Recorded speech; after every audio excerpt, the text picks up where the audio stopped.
বন্ধুরা, আজ আমি যে রেসিপিটা দেখাবো সেটা খুবই সহজ এবং এটা বানাতে হলে একটা ছোট্ট সিক্রেট আছে। এটা সবার পরে বলছি, দেখতে থাকুন। আর যদি ভালো লাগে তবে লাইক অ্যান্ড সাবস্ক্রাইব দুটোই করবেন।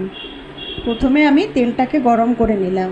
তেলটাকে গরম করে নিয়ে এর মধ্যে কর্নফ্লাওয়ার দিয়ে নাড়াচাড়া করতে লাগলাম। এইবার ম্যারিনেট করা মাংসটা আস্তে আস্তে দিয়ে দিচ্ছি এর মধ্যে। এইবার ম্যারিনেট করতে কী লেগেছে সেটা বলছি আপনাদের। চিলি ফ্লেক্স, রসুন বাটা, আর হচ্ছে নুন পরিমাণ মতন, স্বাদ মতন আর কি, আর কাশ্মীরি মির্চ।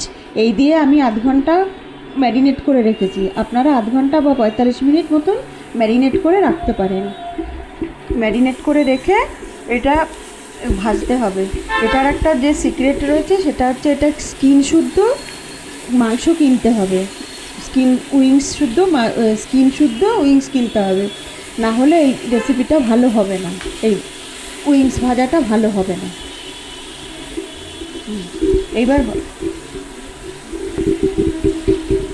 এইভাবে ভেজে নিলাম, আস্তে আস্তে হয়ে গেল আমার উইংস ভাজা।